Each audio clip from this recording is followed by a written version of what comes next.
नमस्कार दोस्तों, शाम की सीरीज़ में आज ये चौथा एपिसोड है। आज मैं आप सबके सामने एक ऐसा केस लेकर आया हूँ जो हमारे समाज के बदले हुए रूप को दिखाता है। आज हम किस कदर अपने नैतिक मूल्यों को खोते जा रहे हैं और कैसे फिल्मों की देखा देखी अपनी सोच को बदल रहे हैं। आज की कहानी एक ऐसी औरत की है जिसने खुद ही अपने पूरे परिवार को अपने सामने ख़त्म करवा दिया और कारण था हवस, जिसे प्यार का नाम दिया गया था। ये कहानी है राजस्थान के अलवर ज़िले की। अलवर शहर के शिवाजी पार्क एरिया में बनवारी लाल नाम का एक व्यक्ति रहता था। उम्र लगभग 40 वर्ष और प्राइवेट कंपनी में काम करता था। बनवारी की पत्नी का नाम संतोष, जिसकी उम्र 36 वर्ष के आसपास थी। इनके 3 बेटे थे और बनवारी के भाई का एक बेटा भी इनके साथ में रहता था। किराए के मकान में रहते थे, लेकिन ज़िंदगी अच्छी चल रही थी, परिवार खुश था, किसी भी तरह की कोई परेशानी नहीं थी। बनवारी की पत्नी संतोष एक कोचिंग सेंटर में काम करती थी और उसके साथ में ताइक्वांडो भी सीखती थी। संतोष के साथ में एक लड़का जिसका नाम हनुमान प्रसाद जाट था, वो भी ताइक्वांडो सीखता था और उसी कोचिंग में काम करता था जहां पर संतोष काम करती थी। संतोष और हनुमान प्रसाद साथ में काम करते थे और ताइक्वांडो भी सीखते थे, तो जल्दी ही दोस्त बन गए और दोनों की दोस्ती अफेयर में बदल गई। संतोष की उम्र जहां 36 वर्ष थी, वहीं हनुमान प्रसाद सिर्फ 24-25 साल का था। हनुमान प्रसाद पार्ट टाइम काम तो करता था, लेकिन वो बीपीएड की पढ़ाई भी कर रहा था। दोनों का प्यार परवान चढ़ा तो दोनों ने शादी करने का मन बना लिया। इन दोनों के बीच में करीब 3 साल से अफेयर चल रहा था, लेकिन कहते हैं कि इश्क और मुश्क छिपाए नहीं छिपते, और इनके साथ भी वैसा ही हुआ। इनके अफेयर की खबर एक दिन संतोष के पति बनवारी लाल को लग गई। पति पत्नी में खूब झगड़ा हुआ और ये झगड़ा अब हर 2 दिन के बाद में होने लगता। बात कई बार मार पिटाई तक भी पहुंच जाती थी। संतोष भी रोज़ रोज़ के झगड़ों से तंग आ गई थी और उसका आशिक भी अपनी माशुका के साथ में ऐसे होते हुए नहीं देख पा रहा था, वो उसको पिटते हुए नहीं देख सकता था। दूसरी तरफ बनवारी सिर्फ इतना ही चाहता था कि संतोष जो है अपने आशिक से रिश्ता तोड़ दे, अपने परिवार और अपने बच्चों पर ध्यान दे। लेकिन संतोष पर प्यार का भूत सवार था।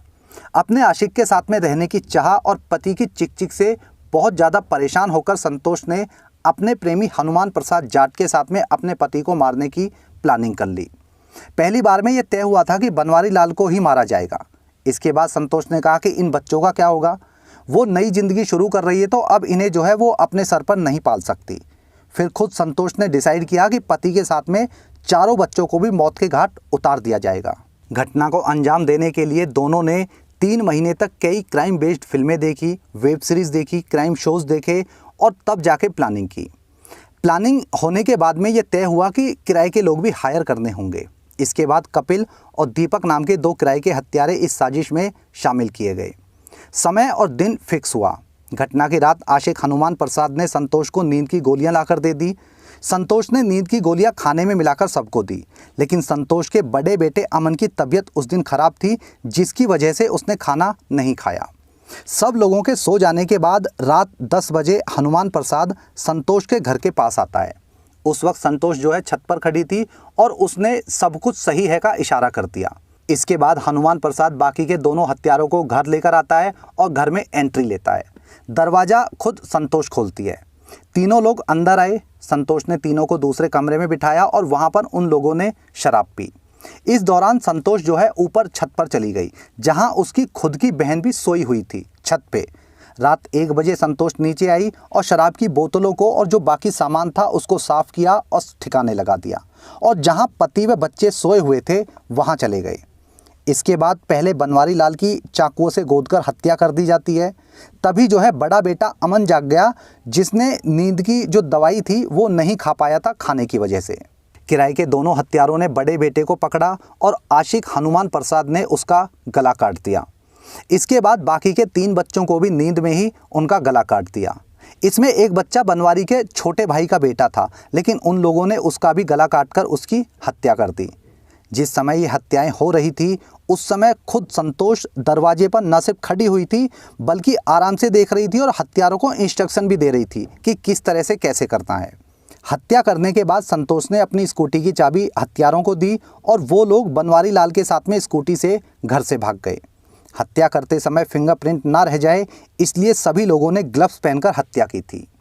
स्कूटी से तीनों कातिल पहले रेलवे स्टेशन गए, लेकिन वहाँ उस समय कोई रेल नहीं मिली, तो स्कूटी जो है स्टेशन पर ही खड़ी छोड़कर ऑटो से राजगढ़ रेलवे स्टेशन चले गए। लेकिन बदकिस्मती से वहाँ भी कोई रेल नहीं मिल पाई। इसके बाद अगले स्टेशन गए। यहाँ से ट्रेन में सवार होकर आशिक हनुमान प्रसाद उदयपुर चला गया और बाकी के जो दोनों हत्यारे थे, जो किराए के हत्यारे थे, वो अपने गांव गाजोकी चले गए। इधर सुबह 5-6 बजे बनवारी लाल की पत्नी संतोष, जिसने ये सारा कांड किया था, वो पानी की मोटर चलाने के बहाने नीचे आई और चीखने चिल्लाने का नाटक किया। ऊपर से उसकी बहन भी आ गई और फिर आसपास के लोग भी इकट्ठा हो गए। पुलिस आई और जांच शुरू हो जाती है। उसी समय संतोष ने बेहोशी का नाटक कर दिया, तबीयत खराब होने का नाटक कर दिया और जाके अस्पताल में भर्ती हो गई। पुलिस सभी लोगों से सवाल जवाब कर रही थी जो घर में मौजूद थे, संतोष और उसकी बहन से, लेकिन उसे संतोष पर कुछ शक हुआ। सख्ती से पूछताछ की तो सब कुछ उगल दिया। तब पता चला कि किराए के दोनों हत्यारों को सिर्फ 3,000 रुपये में तय किया गया था और कुल 3,000 रुपये में ही उन्होंने 5-5 मर्डर करवा दिए। इसके बाद एक एक करके बाकी तीनों लोगों को भी अरेस्ट कर लिया। कातिलों की निशानदेही पर हत्या में शामिल हुए जो 2-3 चाकू थे, उनको भी बरामद कर लिया। पत्नी संतोष ने पकड़े जाने पर बयान दिया था कि उसने कुछ भी गलत नहीं किया है, उसने प्यार को पाने के लिए त्याग किया है और इस तरह का त्याग करना पड़ता है। उसे अपने प्रेमी के साथ में रहना था और नई जिंदगी शुरू करनी थी, तो उसने पति के साथ में बच्चों को भी रास्ते से हटा दिया। संतोष ने कहा कि वो नई जिंदगी में बच्चों का दखल नहीं चाहती थी और वो सुकून से अपने प्रेमी के साथ में नई जिंदगी शुरू करना चाहती थी, इसलिए सभी को मारना बहुत ज़रूरी हो गया था। मतलब पकड़े जाने के बाद भी संतोष को अपनी खुद की औलाद की हत्याओं का जरा भी अफसोस नहीं था। वो खुद आराम से पुलिस को अपना बयान दे रही थी और मामला जो है अब कोर्ट में चल रहा है और चारों कातिल जेल में है। ये घटना यानी ये जो हत्याएं हैं, ये 2 अक्टूबर 2017 को हुई थी। 5 दिन बाद पुलिस ने कातिलों को पकड़ लिया था और केस सॉल्व भी कर दिया था। जिस समय ये केस हुआ उस समय मीडिया में ये केस बहुत ज़्यादा फेमस भी हुआ था। ये एक केस बताता है कि हम कैसे आज मॉडर्निटी की आड़ में या अपनी गंदी इच्छाओं में फंसकर गलत रास्ते पर चल पड़ते हैं।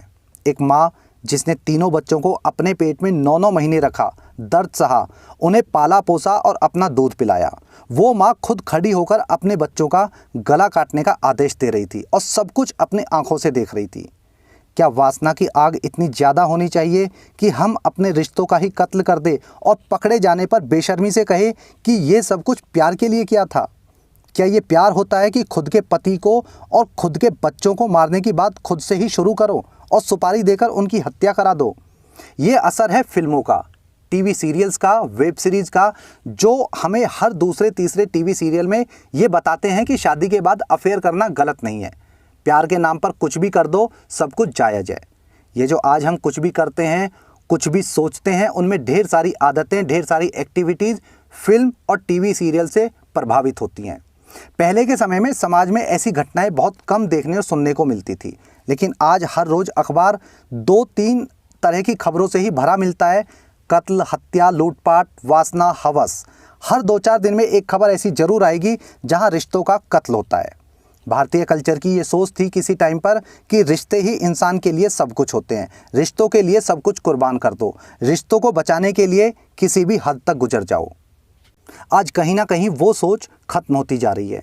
अब झूठे और दिखावे वाले रिश्ते असली और खून के रिश्तों पर भारी पड़ जाते हैं। संतोष और उसका आशिक हनुमान प्रसाद अब कम से कम 10, 12, 14 साल जेल में ही सड़ेंगे और साथ में वो दोनों किराए के हत्यारे भी, जो सिर्फ कुल 3,000 रुपये के लिए ऐसे काम करने को तैयार हो गए, 5-5 मर्डर करने को तैयार हो गए 3-3 हज़ार रुपये के लिए। न परिवार बचा, न झूठा प्यार, और खुद की ज़िंदगी बर्बाद हुई वो अलग। क्राइम स्टोरी में आज इस कहानी में इतना ही। कल फिर से एक और नई कहानी के साथ शाम को मिलता हूँ। खुश रहिए, जागरूक रहिए और लोगों को भी जागरूक कीजिए। जय हिंद।